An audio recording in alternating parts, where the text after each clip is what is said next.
우리 오늘 받으신 하나님의 말씀 같이 보도록 하겠습니다. 오늘 받으신 하나님의 말씀은 갈라디아서 4장 8절에서부터 11절 말씀입니다.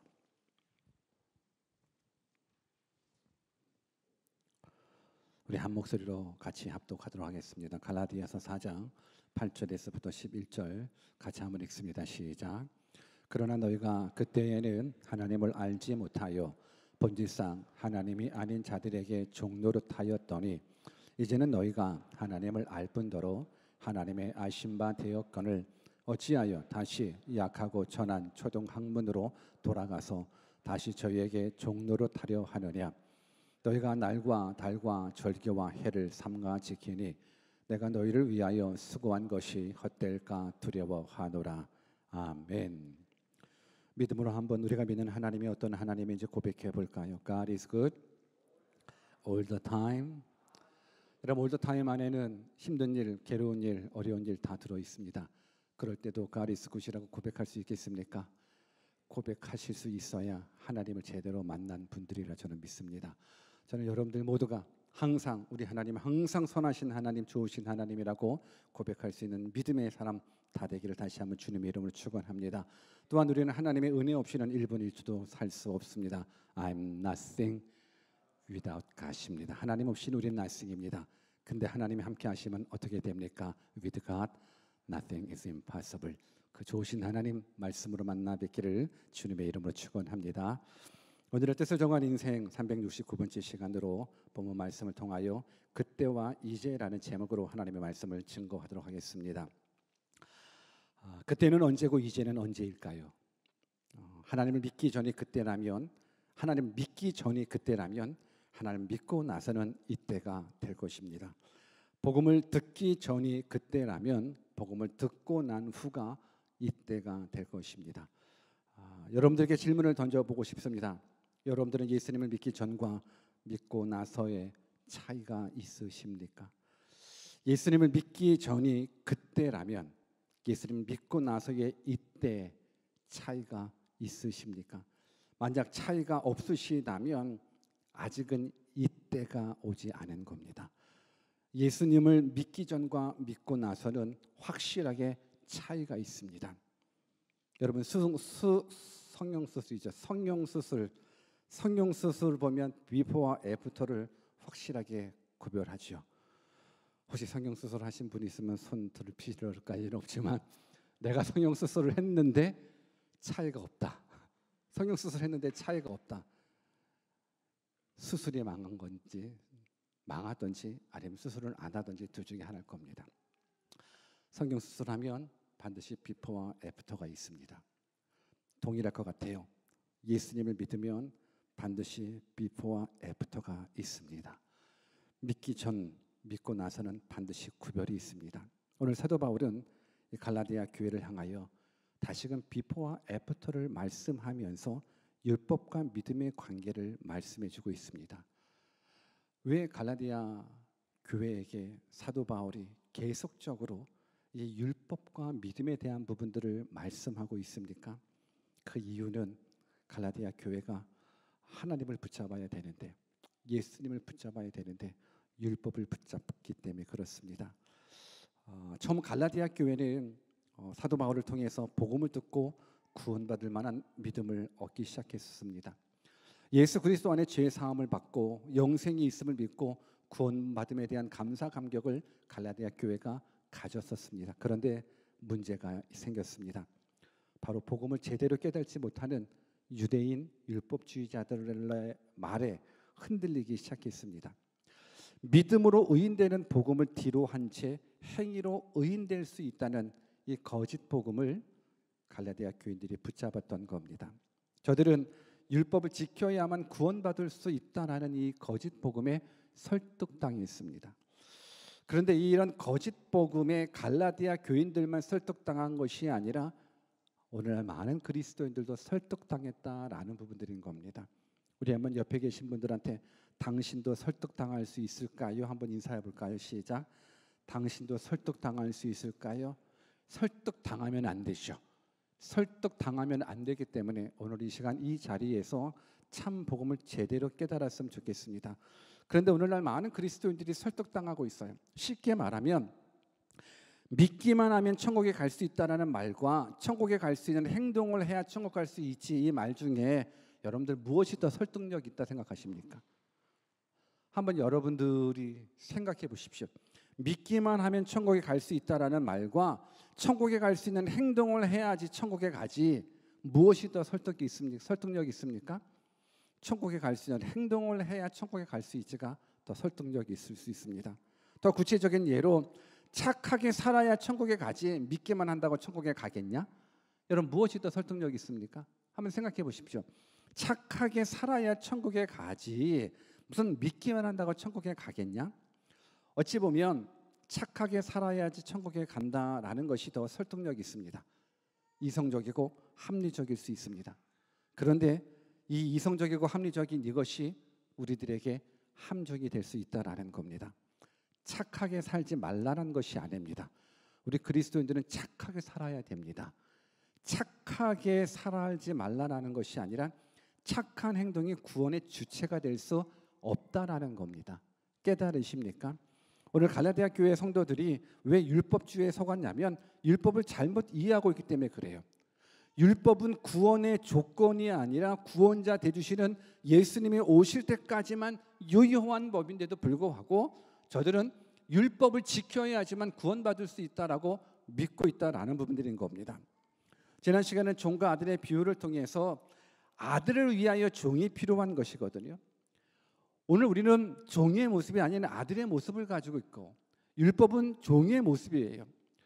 종이 아무리 몽학 선생으로서 주인의 자녀들을 아들을 양육한다 할지라도 그냥 상급 학교에 진학까지만 몽학 선생의 역할이에요. 그게 율법의 역할인 거예요. 여러분 법이라는 부분들을 한번 생각해 보십시오. 여러분 법은 사람을 변화시킬 수는 없습니다.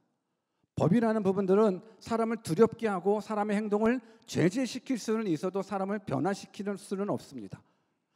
마찬가지입니다. 율법이라는 것이 사람을 두렵게 하고 행동으로 선한 방향으로 컨트롤까지는 할 수 있어도 그 율법이 생명을 구원할 수 있는 구원자 역할은 할 수 없다라는 부분들인 겁니다.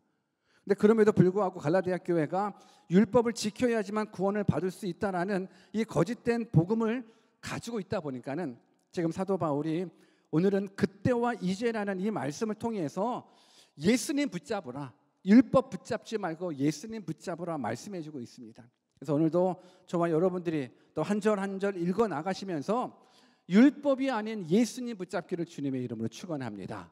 아멘. 우리 8절 말씀 같이 한번 읽어볼까요? 같이 한번 읽습니다. 시작.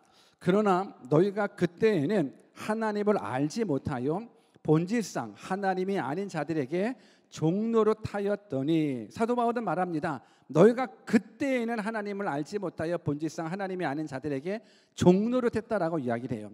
그때가 어느 때입니까? 복음을 듣기 전입니다. 예수 그리스도 안에 참된 자유를 얻기 전이 그때입니다. 오늘 성경은 그때를 뭐라고 묘사하고 있냐면 하나님을 알지 못한 때가 바로 그때인 겁니다. 그때 저들은 무엇을 했습니까? 하나님을 알지 못하기 때문에 하나님이 아닌 자들에게 종노릇했다라고 성경은 말해주고 있어요.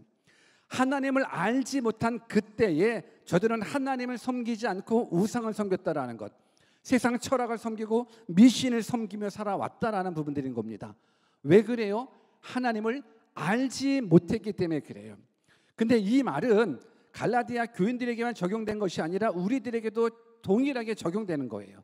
우리도 하나님을 알지 못한 그때의 시기가 있었습니다. 하나님을 알지 못했기 때문에 하나님이 아닌 다른 것들을 섬기며 그것들의 종이 되었던 그 시절이 우리에게도 있었다라는 부분들인 겁니다. 하나님이 아닌 자들에게 종노릇하며 살았다라는 부분들, 여러분 종노릇이라는 부분들은 어떻게 생각하면 좋으냐면 주인의 말이 두려우니까, 주인이 두려우니까는 그냥 그 말을 따를 수밖에 없는 게 바로 종노릇하는 거거든요. 우리가 하나님을 모르기 때문에 그냥 하나님이 아닌 하나님이 아닌 것에 종노릇하게 된다는 겁니다. 쉽게 말해 하나님을 알기 전에 내가 만약에 돈이 나의 주인이었다면 돈의 노예가 되어서 돈의 종으로 살아갈 수밖에 없다라는 거예요. 쾌락에 얽매여 살아가는 사람들은 쾌락의 종이 되어서 쾌락이 지시하는 대로 살아갈 수밖에 없죠. 오늘 대한민국 땅 가운데에서도 이제는 마약이 흔하게 번지고 있다는 뉴스들을 보게 됩니다. 사실상 마약이 좋다라고 생각하는 사람은 없죠. 마약은 나쁘다, 악한 것이다라고 이야기를 해요. 그렇지만 왜 사람들이 마약에 빠지냐면 쾌락의 종이 되다 보니까는 이것이 아무리 악하고 안 좋은 것을 알지만 종이기 때문에 종로를 할 수밖에 없는 거예요. 쾌락이 시키는 대로 하다 보니까는 마약을 할 수밖에 없는 부분들이죠. 돈도 마찬가지죠. 돈이라는 것도 어마어마한 위력이 있지 않습니까? 돈이 있으면 왠지 든든하고 돈이 없으면 왠지 기가 죽지 않습니까? 왜 그래요? 돈이 나의 주인이 됐기 때문에 그래요. 돈이 나의 하나님 되었기 때문에 그래요. 그래서 돈이 시키는 대로 하는 거예요. 돈이 사기를 치라고 그러면 사기를 치는 거고, 돈이 사람을 죽이라고 그러면 사람을 죽이는 것밖에 안 돼요. 죽일 수밖에 없어요. 왜? 돈이 나의 주인이 되어서 돈이 나를 시키는 대로, 왜? 내가 그 정도로 타는 사람일 수밖에 없기 때문에 그런 거예요. 그러니까 대부분 돈에서 안정감을 찾으려는 사람들이 다 돈의 노예가 되어 살아가고 있어요. 이것이 바로 어느 때 하나님을 믿기 전의 모습이라는 부분들인 거예요. 하나님을 만나기 전에, 복음을 만나기 전에 모습, 그때가 우리 모두에게 있었다라는 거예요. 하나님이 아는 것들을 섬기면서 종노릇하며 살아왔었던, 그것이 물질이 되었던 쾌락이 되었던 그 무엇이 되었던지 간에 그때가 있었다라는 겁니다. 우리 한번 옆에 계신 분들한테 당신도 그때가 있으셨습니까? 한번 인사해 보실래요? 시작. 당신도 그때가 있으셨습니까? 그때가 있겠죠. 그때가 있죠. 하나님을 만나기 전에 그때가 있었죠. 하나님을 만나기 전 그냥 우상을 나의 주인 삼고 물질을 나의 주인 삼아 살아왔었던 그때가 있었단 말입니다. 그러면 이때도 있어야 되지 않겠습니까? 이때는 하나님을 만난 때겠죠. 이때는 복음을 듣는 때겠죠. 여러분, 역사와 환경을 누가 주관하십니까? 하나님 주관하십니다. 믿으십니까? 여러분들의 생사 화복을 누가 주관하십니까? 하나님이? 물질이 하나님이 주관하시죠. 나의 생사 화복은 하나님이 주관하셔요. 물질이 주관하는 것이 아니죠. 우리 하나님은 있는 것도 없게 하고 없는 것도 있게 하시는 전능자 하나님, 창조주 하나님이십니다. 그러면 그 하나님을 알았다면 삶이 바뀌어야 돼요? 안 바뀌어야 돼요? 바뀔 수밖에 없어요. 그 하나님을 제대로 만났다면, 제대로 알았다면 바뀔 수밖에 없죠. 오늘 근데 갈라디아 교회 성도들이 그 하나님을 알면서도 안 바뀌었어요. 우리 한번 옆에 계신 분들한테 혹 당신처럼? 이렇게 한번 얘기해 봐봐요. 시작. 혹 당신처럼? 아니, 하나님을 알면서도, 교회를 그렇게 다니면서도, 아니 안다고 하면서도 안 바뀌는 내 모습이 혹시 있나? 갈라디아 교회는 그렇다라는 거예요. 본문 9절을 같이 읽어볼까요? 같이 한번 읽습니다. 시작. 이제는 너희가 하나님을 알 뿐더러 하나님의 아심마 되었거늘 어찌하여 다시 약하고 천한 초등학문으로 돌아가서 다시 저희에게 종노릇하려 하느냐? 바울은 말합니다. 이제는 너희가 하나님을 알 뿐더러, 이제는, 그때 8절에 말하는 그때는 하나님을 알기 전이라면 9절에 말씀하고 있는 이때는 언제예요? 이제는 너희가 하나님을 알 뿐더러, 이제 하나님을 알아요. 근데 여기서 안다라고 한다라는 부분들은 그저 지식적인 부분들에 서 아는 정도가 아니라 경험적으로 아는 거예요. 그러니까 지금 갈라디아 교회 성도들은 하나님을 경험적으로 알아요. 어떻게 알아요? 저들은 자신의 죄악, 자신을 사망에서 생명으로 옮겨가 주실 수 있는 분이 하나님이라는 사실, 예수님이라는 사실, 그 전에는 사망의 종로를 타고 지옥의 종로를 타고 죄악의 종로를 타며 살아갔었는데 하나님께서 예수 그리스도를 이 땅 가운데 보내주시고 그분으로 말미암아서 내가 죄 사함 받고 영원한 생명을 얻었다라는 그 구원받음에 대한 감사 감격을 갈라디아 교회가 알았다 몰랐다? 알았다라는 거예요. 왜? 너희가 하나님을 알 뿐더러 지식적인 부분들이 아니에요. 알을 통해서 구원받음에 대한 감사 감격이 있어요. 지난주에 말씀드렸던 것처럼 갈라디아 교회는 하나님을 그저 하나님 아버지 높으신 분뿐만이 아니라 아빠 아버지라고 할 정도의 하나님과의 깊은 관계를 가질 정도로 갈라디아 교회 성도들은 귀한 만남이 있었다라는 거예요. 그런데 그 하나님의 사랑을 알고 구원의 계획을 알고 십자가의 은혜를 알았으면 당연히 감사하고 감격해야 되는데 저들이 그만 율법주의의 잘못된 복음에 빠져버려서 초등학문으로 돌아가 종노릇하고 있다는 것. 알았으면서도 다시금 초등학문으로 돌아가 종노릇하겠다는 부분들인 거예요. 사실 하나님을 알지 못한 때에 세상의 종이 되었다는 건 어쩔 수 없어요. 왜? 하나님을 알지 못하기 때문에 세상의 종로를 살 수밖에 없었고 우상을 섬길 수밖에 없었어요. 그런데 하나님을 알았다면 안 되는데, 하나님을 알았다면 이제는 바뀌어야 되는데, 그 하나님을 만났음에도 불구하고 다시금 이들이 자신의 행위로 말미암아 구원받을 수 있다는 그 잘못된 신앙으로 돌아가고 있다는 거예요. 특별히 초등학문으로 돌아가서 종노릇한다라는 부분들, 갈라디아교회 성도들이 이 말은 뭐냐면 믿음으로 말미암는 의를 저버리는 거예요. 믿음으로 말미암는 의, 믿음으로 말미암는 천국을 저버리고 율법을 지켜서 내 힘으로, 내 노력으로, 내 능력으로 구원받겠다라고 하는 이 어리석음을 갈라디아 교회가 범하고 있다는 거예요. 우리가 구원받을 수 있는 유일한 길은 하나님께서 아브라함에게 약속하셨던 믿음으로 말미암는 의예요. 우리의 행위로 구원받을 수 없어요. 우리는 전폭적으로 하나님의 은혜로 구원받아요. 전폭적으로 하나님께서 베풀어 주셨던 십자가의 은혜로만 구원받을 수 있어요. 믿음을 하나님께서는 의로 여겨주셨거든요. 이것이 아브라함에게 주셨던 약속이고 아브라함에게 자손에게 주셨던 약속인 거예요. 그래서 갈라디아 교회 성도들이 이 믿음으로 말미암는 의를 얻었단 말이에요. 들었단 말이에요. 그래서 구원받음에 대한 감사, 감격을 가졌는데 그만 이 율법주의자들의 잘못된 복음에 속아서 그렇지, 아무리 생각해도 합리적으로 이성적으로 생각해 보니 믿음으로 말미암아서 의롭게 되는 건 좀 아닌 것 같아. 부족한 것 같아. 내가 노력해야 될 것 같아. 내가 그래도 천국 가기 위해서는 뭔가 몸부림쳐야 될 것 같아. 율법을 지켜야 될 것 같아. 맞아 라고 하는 부분들 속다 보니까는 저들이 믿음으로 말미암는 의를 내버리고 율법을 지켜서 구원받겠다라는 이 초등학문으로 돌아가 버리는 이 안타까움을 사도 바울이 지금 표현하고 있는 거예요.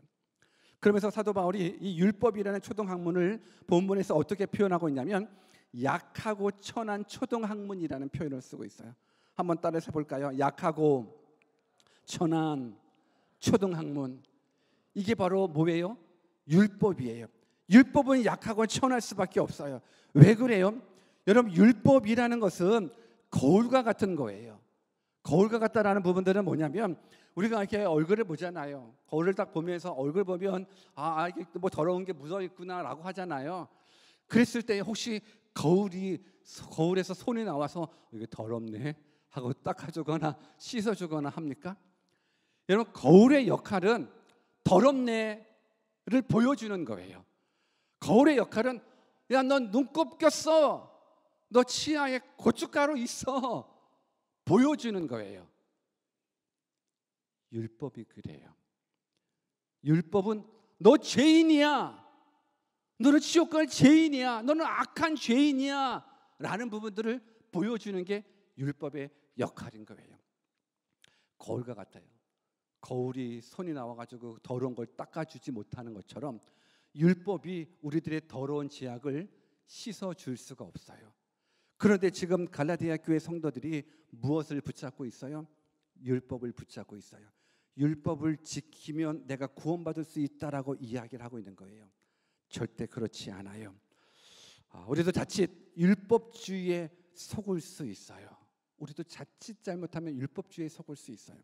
근데 많은 그리스도인들이 율법주의에 속아요. 여러분, 율법주의에 속게 되면 최소한 두 가지의 영역에서 실수를 범하게 되는데, 무엇보다도 내가 율법을 지켜야지 구원을 받을 수 있다라고 믿고 율법을 지키다 보면 율법을 다 지킬 수 있어요, 없어요? 못 지켜요. 내가 100% 말씀대로 살리란, 못 지켜요. 우리가 늘 새해 신년에 우리 늘 다짐하는 게 있잖아요. 올 한 해는 성경 일독하리라. 근데 일독해요? 창세기 1장, 2장, 3장 그리고 끝이잖아요. 성경책 보면 창세기만 까매요. 왜요? 안 가잖아요. 안 가. 뒤로 안 가요. 내가 약속은 했고 내가 뜻도 정했고 내가 열심히 한번 말씀대로 살아보리라 했지만서도 안 돼요. 그러니까 율법대로 못 살게 되면 우리 가운데에서는 뭐가 생겨요? 죄책감이 사로잡혀요. 내가 말씀대로 살지 못하는구나. 내가 죄책감이 사로잡혀요. 또 한 가지는 그래 율법을 잘 지킨다라고 가정할 경우에는 어떤 모습이 되냐면 교만하게 돼요. 쉽게 누군가를 판단하게 돼요. 그럼 무시하게 돼요. 교회 성금 생활 잘하고 봉사 생활 잘하고 이런 사람들 같은 경우 보면은 교회 다녀도 헌금 생활도 안 하고 봉사 생활도 안 하는 자들을 향해서 쉽게 비판할 수도 있잖아요. 야, 너 교회 다닌 지 10년이나 됐는데 봉사 뭐 하고 있어? 봉사도 안 하냐? 쉽게 저지하게 돼요. 쉽게 비난하게 돼요. 쉽게 무시하게 돼요. 왜요? 나는 이만큼 한다라는 거예요. 나는 새벽 기도도 하고 금식 기도도 하고 나는 교회 봉사도 하고 뭐 다 한다. 근데 너는 안 하냐? 야, 넌 구원받지 않았구나. 여러분 이게 큰 문제예요. 주일 성수를 해야 구원받을 수 있다. 11조 생활을 해야 구원받을 수 있다. 구제를 잘해야지 구원받을 수 있다. 여러분 이렇게 생각하는 사람이 있다 그러면 이 사람은 복음을 제대로 깨닫지 못한 사람이에요. 그러면 우리 가운데에서는 이렇게 생각할 수 있죠. 그래요? 주일 성수 안 해도 돼요? 12조 생활 안 해도 돼요? 구제 안 해도 돼요? 그렇게 그러니까 그런 사람이 있어요. 안 좋은 쪽으로만 이렇게 머리가 잘 돌아가는 사람들이 있어요. 여러분 이건 하지 말라는 게 아니죠. 주일 성수 하지 말라는 것이 아니라 당연히 해야죠. 11조 생활 당연히 해야죠. 그리스도인이라고 하면 하나님의 것을 하나님께 드리는 것 당연하죠. 구제, 아니 이웃 사랑의 가장 기본이 되는 구제 당연히 해야죠. 근데 왜 이런 부분들을 우리가 주의해야 되냐면 그 행위가 구원의 주체가 될 수 없다라는 거예요. 주일 성수를 해야지 구원받아요? 아니요. 그러면 내가 구원의 주체가 누가 돼요? 주일 성수하는 내가 주체가 되는 거예요. 그럼 예수님께서 십자가에 돌아가실 이유가 없어요. 11조 생활을 해야지 구원받아요? 그러면 그 행위가 나잖아요. 그러면 구원의 주체가 누가 돼요? 내가 돼요. 그 율법주의자들이 굉장히 무서운 거예요. 만약에 이렇게 된다 그러면 예수님이 십자가에 죽으실 이유가 없어요. 믿음으로 말미암는 구원받는 그 하나님의 은혜가 필요 없어요. 우리는 분명히 깨달읍시다. 구원의 주체는 오직 하나님의 은혜입니다. 아멘입니까? 구원의 주체는 오직 예수 그리스도의 십자가의 은혜입니다. 내 행위가 아닙니다. 내 노력이 아닙니다. 그래서 지금 갈라디아 교회 성도들은 무엇을 하고 있어요? 내 노력으로 구원받겠다라는 거예요. 우리 10절을 같이 한번 읽어볼까요? 같이 한번 읽습니다. 시작. 너희가 날과 달과 절기와 해를 삼가 지키니. 바울은 거듭난 갈라디아 교회 성도들이 여전히 날과 달과 절기와 해를 삼가 지킨다라는 것은 이제 이 갈라디아 교회 성도들이 율법주의에 빠져버리는 거예요. 빠져서 여기서 날이란 금식일과 안식일을 지키는 율법이고 달이란 달마다 그러니까 월마다 반복되어지는 여러 가지 율법적인 행사들을 말하는 거고 절기란 유월절, 오순절, 장막절 같은 것 그리고 해란 7년마다 돌아오는 안식년이나 50년 만에 돌아오는 시년 같은 것들 그러니까 더 깊숙하게 지금 갈라디아 교회 성도들이 율법주의에 매달려가지고 율법을 지키는 거예요. 날과 달과 절기와 해를 지키는 것 이 자체는 문제가 되는 게 아니에요. 여러분 율법이 문제가 되는 것이 아니에요. 여러분 예수님께서 이 땅에 오셔가지고 내가 율법을 폐하러 왔다라고 이야기하지 않으셨어요. 예수님 이 땅에 오셔서 율법 다 지키셨어요. 그래서 율법을 폐하러 온 것이 아니라 율법을 완성시키기 위해서 예수님 오셨다라고 말씀해주고 있거든요. 오늘 지금 갈라디아 교회 성도들이 날과 달과 절기와 해를 지키는 이유가 뭐예요? 나를 지켜야지 구원받을 수 있고 달을 지켜야지 절기를 지켜야지 구원받을 수 있다라고 믿기 때문에 그런 거예요. 심지어는 기독교의 어느 종파 한국에서는 그 종파를 이단이라고 정죄하긴 하지만 그 종파에서는 그리스도인들이 유월절을 지켜야지 구원받을 수 있다라고 이야기를 해요. 여러분 유월절을 지켜야지 구원받을 수 있다라고 이야기를 한다 그러면 그 구원의 주체는 또 누가 되는 거예요? 내가 유월절을 지켰어요. 내가 유월절을 지켰어요. 그래서 구원받아요. 그러면 구원의 주체가 누가 돼요? 내가 되는 거예요. 내가 유월절을 지켰으니까 내가 구원받는 것. 여러분 이 행위가 얼마나 무서운 것인지 아십니까? 여러분 이런 행위들은 그리스도의 은혜를 떠나서 정말로 약하고 천한 초등학문학으로 돌아가는 행위가 되는 거예요. 이런 행위들이 바로 예수 그리스도께서 십자가에 이루신 그 구원 사역을 헛되게 만드는 거예요. 이러한 율법을 지키지 말라는 것이 아니에요. 뭐 주일 성수를 비롯한 뭐 여러 가지들 할 수 있으면 다 해야죠. 그런데 그것을 지켜야지 구원받는다라고 하는 순간 예수 그리스도의 십자가 구원을 무효화시키는 거예요. 그래서 율법주의자들이 너무너무 무서운 거예요. 바울은 이러한 안타까운 모습을 보면서 내가 너희를 위하여 수고한 것이 헛될까 두렵다라는 표현을 써요. 우리 한번 11절을 같이 읽어볼까요? 같이 한번 읽습니다. 시작. 내가 너희를 위하여 수고한 것이 헛될까 두려워하노라. 여러분, 바울이 그들을 위해서 수고한 것이 얼마나 많아요. 여러분, 바울이 하나님을 믿지 않는 백성들을 향한 그 수고가 얼마나 많은데요. 예수 그리스도의 십자가의 복음을 전하기 위하여 고난당하고 매맞고 굶주리고 감옥까지 가게 되고 생명의 위협 수도 없이. 근데 지금 갈라디아 교회들이 하나님을 알고 구원을 맛보았고 하나님을 아빠 아버지라고 부르면서 그 감사 감격을 가졌음에도 불구하고 유대인 율법주의자들이 아니야, 행동해야 돼, 율법 지켜야 돼, 그래야지 구원받을 수 있다라는 이 말에 현혹되다 보니까는 충분하게 현혹될 수밖에 없거든요. 왜? 이성적으로 좀 더 나아요. 합리적으로 좀 더 나아요. 그게 맞는 것 같이 보여져요. 믿음으로 구원받는 거는 아주 약한 것 같아요. 믿는다는 부분들이 너무 좀 애매하다 보니까는 그래도 뭔가 율법을 지켜야지 구원받는 거 아니야? 날도 지키고 달도 지키고 절기도 지키고 해도 지켜야지 구원받아야 된다라고 생각하는 이 모습을 볼 때 사도 바울이 너무너무 안타까운 거예요.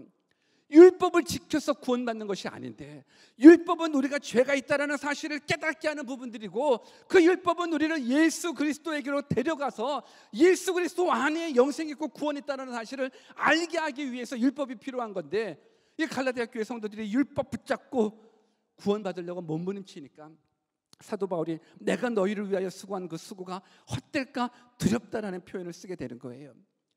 지금 사도 바울이 내가 열심히 일했는데 이 보상을 못 받을까 봐 그래서 두려워하는 걸까요? 내가 일을 위해서 얼마나 내가 열심히 했는데 너네들이 안 돌아오면 내가 보상이 좀 약한데, 하늘의 상급이 좀 약한데, 이 부분들 때문에 그럴까요? 아니요. 여러분, 사도 바울이 왜 감옥에 갔는데요? 왜 매를 맞았는데요? 왜 수고를 하는데요? 영혼 구원이에요. 영혼 구원이에요. 영생이 있다는 부분들을 말씀하기 위하여. 여러분, 이스라엘 백성들도 영생이 있음을 알아요. 그래서 천국 가기를 몸부림쳐요. 여러분, 바리새인들도 천국 가려고 몸부림쳐요. 어떻게 몸부림쳐요? 율법을 지켜야지 천국에 갈 수 있다라고. 그래서 날도 지키고 절도 지키고 다 지켜요. 최소한 할 수 있는 건 최대한 다 지켜요. 그런데 아니거든요. 율법을 지켜야 구원받는 게 아니라는 사실. 사도 바울이 전하는 것은 단순해요. 예수 그리스도 안에 구원이 있다라는 거예요. 하나님의 은혜가 아니면 우리가 구원받을 수 없다라는 거예요. 내 노력으로 내 행위로 구원받을 수 없고 예수 그리스도의 십자가의 은혜 아니면 구원받을 수 없다라는 것. 그러니 예수 안에 거하자. 그러니 사망에서 생명으로 옮겨주실 수 있는 그 예수님 믿자라는 것. 예수 십자가가 아니면 우리는 구원받을 수 없다라는 것. 그 십자가의 의를 전하고 있는데, 지금 갈라디아 교회 성도들이 그 십자가의 은혜를 맛보기는 맛보았지만 다시금 율법주의에 속아서 다시금 약하고 천한 초등학문으로 돌아가 버리는 이 모습을 볼 때 너무너무 안타깝다라는 거예요. 저는 이 안타까움이 우리 가운데 있기를 주님의 이름으로 축원합니다. 이 안타까움이 우리 가운데 있기를 주님의 이름으로 축원합니다. 여러분, 교회 다닌다고 다 구원받는 건 아니더라고요. 교회에서 직분을 받는다고 다 구원받는 건 아니더라고요. 교회 다니면서 열심히 봉사한다고 다 구원받는 건 아니더라고요. 안타까움이 있었으면 좋겠습니다. 예수님을 믿으면서도 참된 복음을 깨닫지 못하는 자들을 향한 바울의 안타까움이 우리 가운데 있었으면 좋겠고, 이 세상에 하나님을 알지 못하는 그때에 사로잡혀 있는 사람들, 그들을 바라보는 안타까움이 있었으면 좋겠어요. 하나님을 알지 못하기 때문에 우상을 숭배하고, 하나님을 알지 못하기 때문에 돈의 노예가 되고 쾌락의 노예가 되어 그들의 종노릇하고 있는 그 모습들, 그들이 내 사랑하는 자녀고 그들이 내 사랑하는 부모고 형제라고 그러면 안타까움을 가지고 저들에게 복음을 증거할 수 있는 것. 여러분, 이것이 우리들의 역할이에요. 이것이 우리들의 사명이에요. 여러분들, 그때와 이제, 지금 여러분들은 그때 속에 있습니까? 교회를 다니면서도 여전히 하나님을 알지 못하는 그때의 모습으로 살아가고 있습니까? 아니면 이때의 모습으로서 하나님을 알기는 알지만서도 그 알미 삶 속에서 적용되지 못하고 십자가의 은혜를 깨닫지 못하고 내 노력으로 몸부림치는 내 행위로 구원받고자 하는 그 모습입니까?